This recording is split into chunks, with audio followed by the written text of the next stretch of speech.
Hi, everyone. This is Phil Travis, and this week's lesson is on the First World War, the war that was fought between 1914 and ended on November 11th, 1918.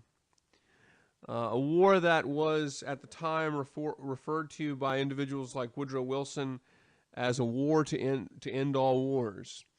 And while the United States entered that war late 1917, when the United States did enter that war, Woodrow Wilson hoped that the United States could use its position in that war to drive home a peace treaty that would create a lasting peace and would bring an end to these kinds of destructive global conflicts. Okay, so World War One. When we look at causes of the conflict, um, the causes of the conflict are there's quite a few. In one respect, you have old disputes between France and Germany over areas like Alsace and Lorraine, which are on the border areas with Germany and France. Those had been disputed for hundreds of years, and most specifically, they had been fought over during the founding of the German nation in the 19th century. There was also an arms race between the British and the Germans. It was particularly a naval arms race. And that naval arms race had created increasing imperial tensions between the British and the Germans. There was also, and this is probably the biggest factor, at least when it comes to the beginning of the war, was nationalism, particularly nationalism within the Austro-Hungarian Empire. Um, the Austro-Hungarian Empire, and I'll show you a map in a moment, but the Austro-Hungarian Empire was made up of many different ethnicities and groups. There was something like a dozen um, significant different um, cultural groups within Austria-Hungary.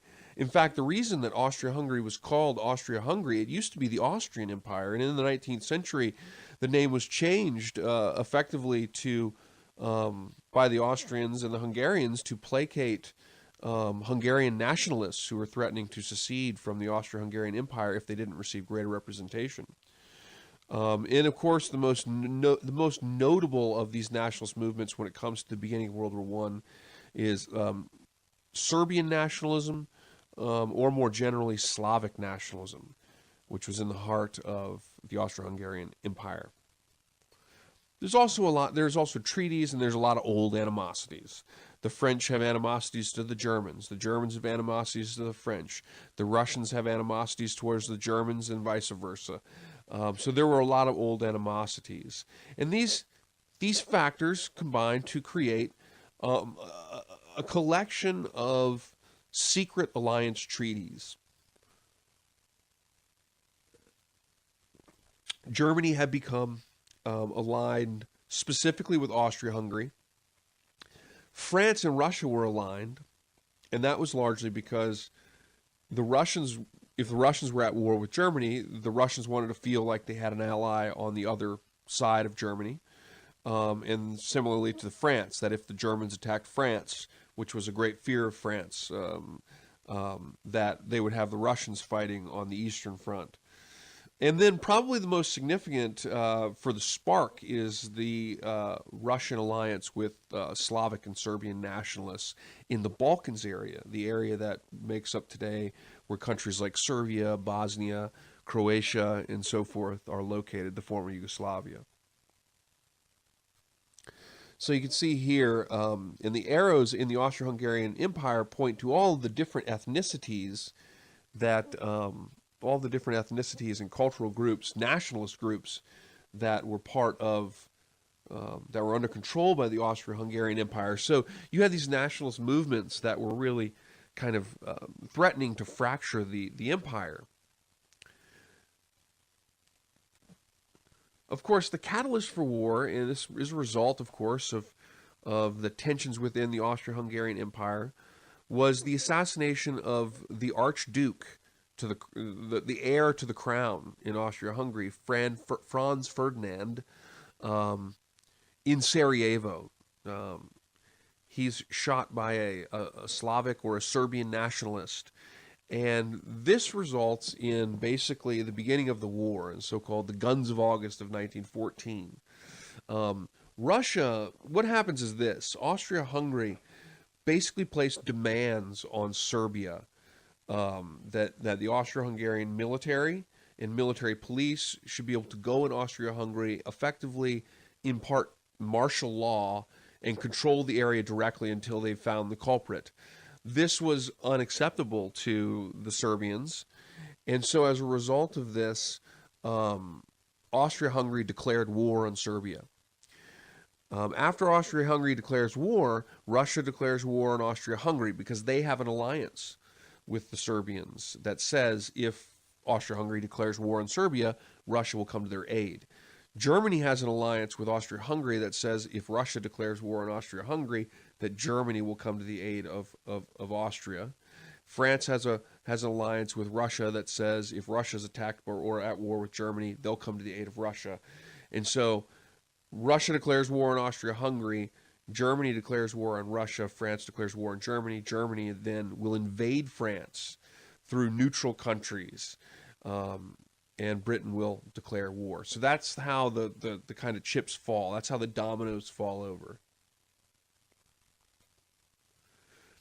The belligerent powers during the war were made up of, and I'll get back to the German invasion in just a second of France, but the belligerent powers were made up of the Triple Alliance, which was Britain, France, Russia, and of course later the U.S., and actually, in a way, later Italy, because Italy will leave the Triple Entente.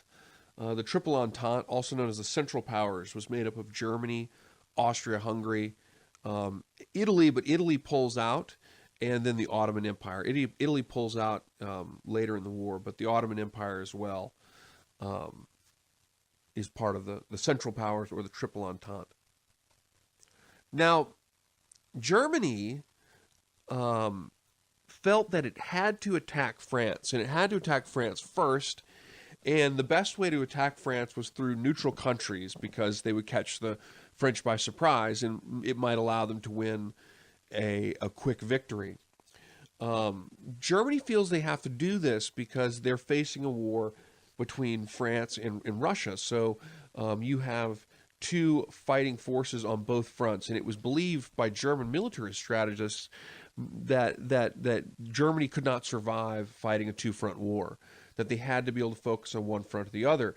And so the Schlieffen Plan was designed to alleviate this threat.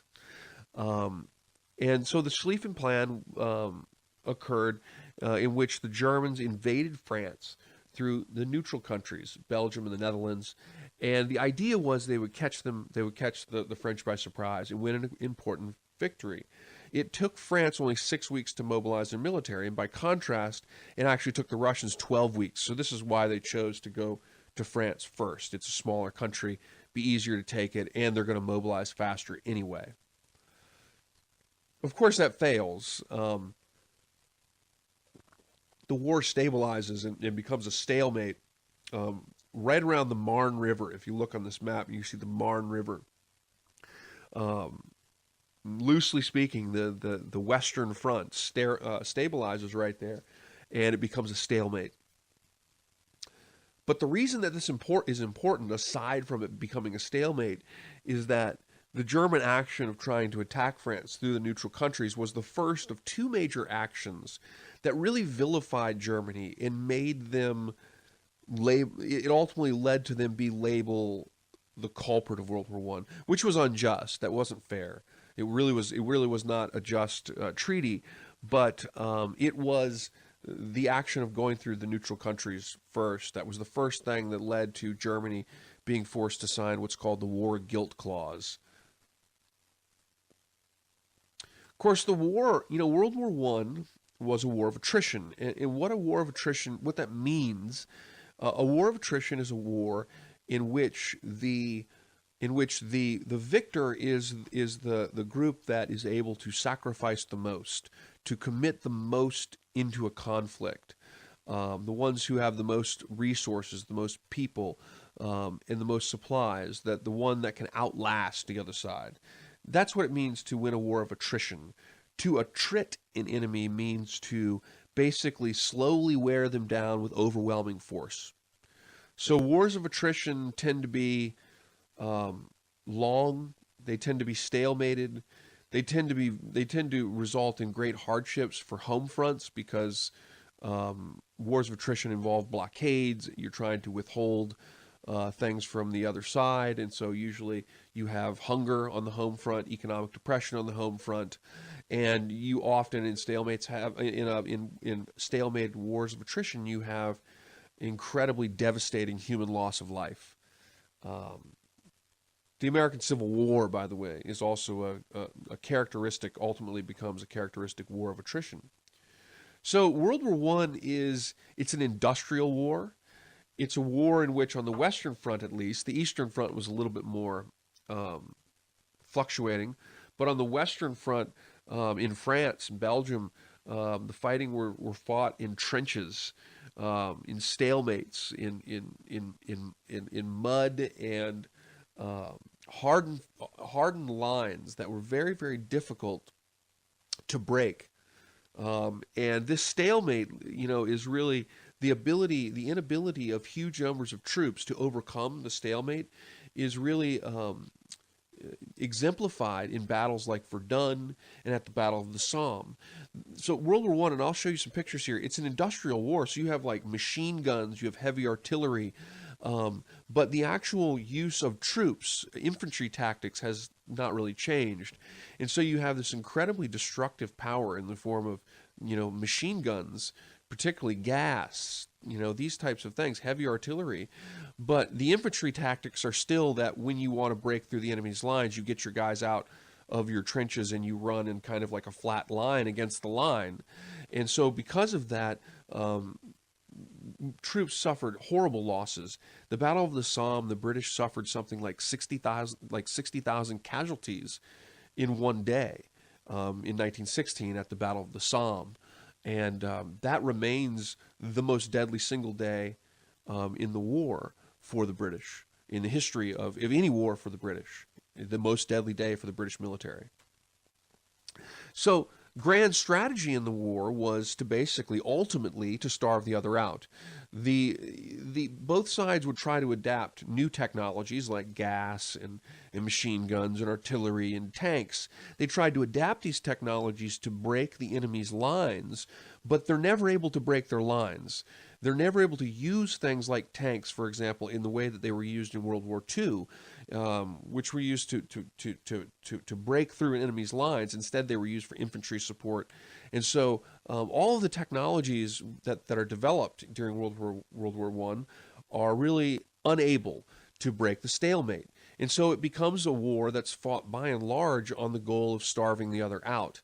The British do this by blockading Germany. And you see here the British Navy in the North Sea. They blockade Germany, and Germany's only response is their own blockade. But Germany doesn't have a large above-water navy, and as the map below, as you see with the map below, um, Britain pretty much could easily, with their navy, cover the German coast. So there's really no way, Britain's an island, there's really no way that the Germans could effectively blockade Great Britain in the way that Britain can blockade them. And so Germany was being starved out, and the only real answer for the Germans were to respond with their own kind of naval war, and this was unrestricted submarine warfare. And this meant that the Germans would use their U-boats, and I'll show you a picture in just a minute.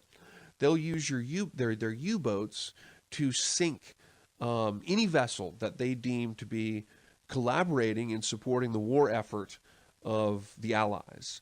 And of course that leads, as you see here with the Lusitania Notice flyer from 1915, this leads to the May 1915 sinking of the Lusitania off of the southern coast of Ireland. The Lusitania, however, was carrying ammunitions, and the German U-boat commanders knew this. And that's why the Lusitania sunk so fast. It sunk in a matter of minutes. It went right down, and there were reciprocal explosions. But it didn't get remembered in Great Britain or in the United States in that respect. Instead, no one was told that the ship had munitions on it. It was a passenger liner, and something like 1,500 people died in this sinking.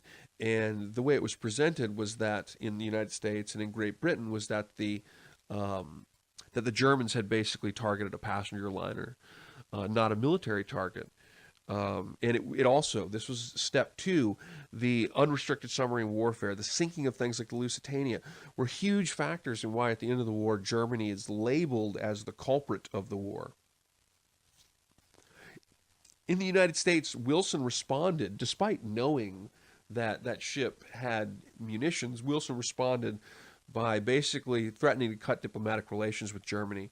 And Germany stops for a period of about a year and a half. Germany stopped unrestricted submarine warfare, and they started using a kind of restricted submarine warfare in which they would surface and announce to the ship that they're going to sink them, and it was not as effective, obviously.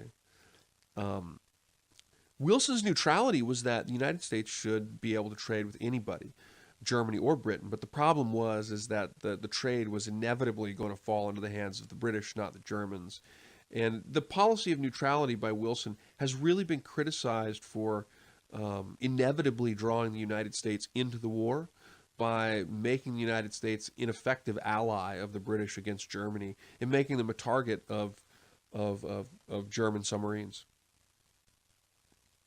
So I want to show you guys a few images of the technologies of World War One. This of course here, you're looking at gas, chemical gas like chlorine gas, mustard gas, were innovated on the battlefield during World War One. They're horrifying weapons, and it has since led to their outlaw in international law. These gases oftentimes cause, well, they cause severe hemorrhaging of the lungs and the skin, and very bloody and awful deaths. But it was unable to break the enemy's lines. It's because you can't control the direction the wind is going. This was first used by the Germans, but the Allies used this as well. Tanks. You're looking here at a British tank. Tanks were used only as infantry support, and you can kind of get a feel for this as you see the troops are marching here out in the no man's land, if you will, and there's the tank right there. The way tanks would be used in World War II would be as spearheads for lightning fast offensive operations, offensive movements. But in World War I, the tank was only used really for infantry support, and that made its effectiveness, it made it much less effective. They were slow in a very rudimentary machine. They used to fill up with carbon monoxide inside of them, and it was very uncomfortable. But there were early technologies there. The machine gun was a very, very effective technology during this war, and probably the biggest reason why you had the stalemate was because of the machine gun. It gave you the ability that if you have an infantry charge, the machine gun gave you the ability to exact devastating casualties on the enemy very quickly. Of course, the U-boat that I just mentioned, the underseat boat, very, very critical component of the war. Of course, there were submarines used to greatly inconsequentially, but they were used in the Civil Wars too, particularly the CSS Hunley. But of course, the U-boat developed by the Germans and used in World War I here was very significant in the war. Equally as significant, heavy artillery. This is one of the big railway guns that they used to have, and these could lob explosive shells huge distances. And World War I became really associated with massive aerial bombardment from heavy artillery.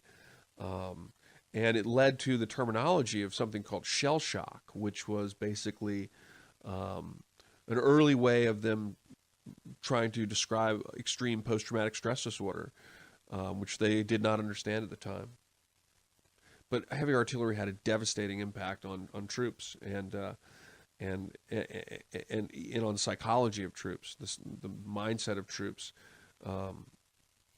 Very, very significant part of the war. The Battle of Verdun is one of the most notoriously remembered for the incessant artillery bombardment. Of course, other things, airplanes, the Zeppelin. It is first during World War One that you see the threat of bombing of civilian targets to become a reality. But again, this is a very rudimentary, basic, and inconsequential technology. The biggest contribution of air technology during World War One was particularly related to reconnaissance. But of course, the fighter planes, Baron von Richthofen, Eddie Rickenbacker, people like this, of course, did become very almost like legendary figures for the early era of dogfighting. I suppose from a pilot's perspective, maybe it was the ultimate moment, but in terms of the war, relatively inconsequential, but a new and very important technology for the future, of course. Now, 1917 becomes a really significant year in the conflict, and I'll try to finish this up pretty quick. But in 1917, the United States enters the war, and the reason we entered the war was in part because Germany resumed unrestricted submarine warfare, and was sorry that says warfare, warfare, and was sinking American vessels and Allied vessels that were merchant marine and so on and so forth. And the other reason was because there was also we intercepted something called the Zimmermann Note, or the Zimmermann Telegram. It was sent from the German Foreign Secretary to try to encourage Mexico to attack the United States in the West, and thereby, of course, keep the United States out of the war. And this led to a U.S. war declaration in April of 1917. Similarly, at the same time, the Bolshevik Revolution occurred in Russia, was beginning in Russia at least. And this ultimately led to the Russians being taken out of the war. V.I. Lenin, Vladimir Ilyinov Lenin, led a movement to take Russia out of the war, and this happened in the Treaty of Brest-Litovsk, and Russia was taken out of the war, and Germany, for a moment, was able to turn and focus attention on the Western Front, albeit they were still unable to win the war in that period. But the Bolshevik Revolution in Russia was highly significant, obviously, for establishing the roots of what becomes known as Leninism, the roots of the modern world communist movement that obviously embodied concern for the United States during the Cold War. It was very significant. Lenin's message to the colonized people of the world was that communism was the solution, that communism was the thing that would undermine the capitalists who imperialized small developing world countries. And so, Leninism at this time became significant, very significant for revolutionary figures of the future, like Ho Chi Minh, who actually read the works of Lenin at this time. And so very significant development for the future. Now, when the war ends, the United States, of course, gets involved in the war in 1917. It took us quite a while to become mobilized, actually. We weren't actually fighting in World War I until 1918, the beginning of 1918. And we contributed on the battlefield, but the biggest contribution was psychological, like the idea of new troops, fresh supplies. And Germany was being starved out, and actually the surrender came generally because the German people and the economy could no longer stand under the embargo. And so a peace was signed, and the German people the German leadership largely hoped that as the war ended, as the ceasefire was signed, that President Woodrow Wilson in the United States could be the one that would assure a just peace for them. And actually the German leadership, after Kaiser Wilhelm II fled, very much invested itself in the promise of Wilson, because Wilson promoted a different kind of peace. Wilson promoted an ideal of peace without victory, which meant a peace in which in which the victors would not punish the defeated to such a degree that would lead to future conflicts. Wilson envisions a new apparatus for world peace. He believed that World War I could be a war to end all wars, and he issues this. This is the essence of his 14 points, which is his kind of idealistic vision for peace in the world. And below are the key components to it. The League of Nations, a body of collective security, kind of like the UN, that would oversee peace in the world. Free trade, League of Nations would oversee these things. Self-determination, meaning that people should be able to democratically choose their leaderships. Freedom of the seas, free trade, freedom of the seas, abolishing secret treaties, armament reductions, and these types of things. And what would make it all happen? Wilson believed in a democratization of the world, and particularly in Europe. He was particularly interested in Europe, not as much the developing world. But Wilson believed in peace through democracy and free trade, like American democracy. And the League of Nations would be the thing that would carry this vision through. And he fundamentally believed in not promoting a victor goes the spoils policy. He didn't want to promote a peace treaty, which is at Versailles, the Versailles Peace Treaty. He didn't want to support a peace treaty that was going to place a significant amount of blame or guilt on the defeated party. And so after Germany surrendered, they really put their hope behind Wilson, that Wilson would be the one that would prevent the old imperialists of Britain and France from punishing Germany too excessively and potentially creating an apparatus that would lead to long-term peace in the world. Of course, there is no peace without victory.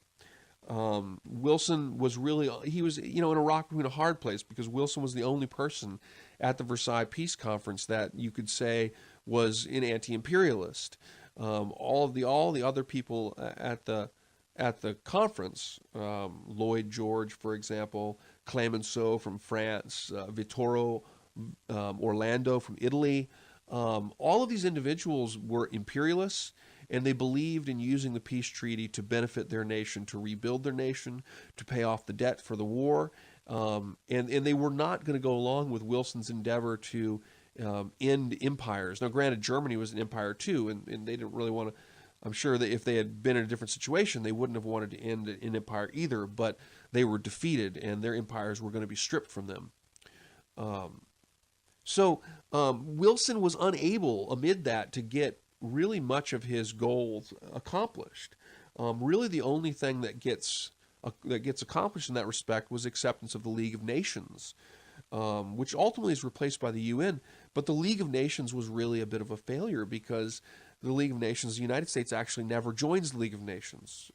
When the treaty's brought back to the United States, there was controversy in the United States and disputes over the rhetoric of anti-imperialism and its threat to the Monroe Doctrine, issues with treaties that could draw the United States into a future war in Europe. And so the United States never signs, and it never passes. And so Wilson, in a lot of respects, given the amount that people hoped from Wilson, you'd have to say that Versailles was a failure. There is no peace without victory. Germany was forced to sign the War Guilt Clause. They were labeled a culprit of the war, primarily for the invasion through the neutral countries and for the use of unrestricted submarine warfare. Their military was reduced to 100,000 only. There was no heavy artillery or air force allowed, which led them, by the way, to develop missile technology, which is one of the reasons why the V-2 rocket was developed by the time of World War II. The Rhineland, which borders France, was made a demilitarized zone because the French were concerned of them using it as a staging ground for a future invasion. And they were given huge reparation payments to pay for the Allies' debt from the war. They also had their colonies stripped from them. This situation leaves Germany a very defeated place. And the economy, as the economy in the 1920s for Germany begins to deteriorate more and more and more, the Versailles Treaty played a role in allowing for the rise of the Nazis, rise of fascists in Germany, who were many of them World War I veterans, including Hitler, and they used what they called the Crime of Versailles. They used this incredibly harsh treaty as fodder to build support. In addition to that, of course, they used anti-Semitism as well, and extreme nationalism. Fascism refers to an extreme nationalism that usually puts its strength behind a singular leader, a military leader, who uses military force to effectively expand and create a purified domain for a group of people that the fascist movement considers to be superior. Fascism is fundamentally racism.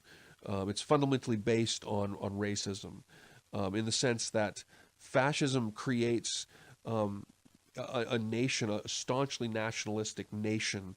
It creates that around pitting an animosity against a racial other. In Germany, it was Jewish people and also Slavic people. And so fascism is fundamentally racism. It's a militaristic, nationalistic campaign to purify a particular area for a particular culture and race of people, if that makes sense. And it was, certainly Versailles was at least in part responsible for establishing the ingredients that made it possible for the fascists to rise in the manner that they did in Germany, the Nazis. Now, I wanted to make a last note, this last slide. Even though Wilson failed in practical purposes in the short term at the peace conference at Versailles and at the end of World War I, in the long term, you'd have to say that Wilson represents the dawning of a new century. In some respects, elements of his idealism have been realized after World War II with the creation of the United Nations. Though there's problems with that too, it's certainly part and parcel to the ideals of Wilson.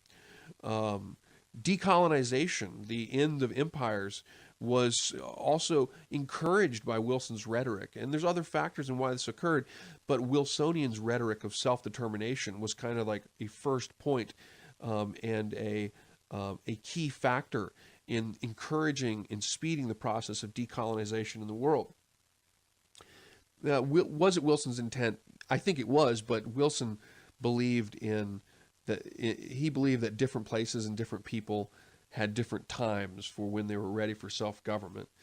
He generally ignored the interests of people in the developing world, and he generally assumed that they were civilizations that were not yet ready for self-government. But in the long term, he would promote democracy globally in the long term. But he was also imbued with a racial outlook, of course. The Middle East was created, in the modern Middle East as you know it today, to a large extent was created in the aftermath of World War I. The Ottoman Empire collapsed, and the territories of the Ottoman were given control over by primarily the French and the French and the British. They were called trustyships, and they were designed to oversee the territories until they were ready for self-government. And so in this, the French and the British have trustyships in Syria, in Iraq. Kuwait becomes a country at the time. Jewish nationalism was growing, and more people are coming to the area of Palestine, which was not Israel at the time, but was also under control by the British. So the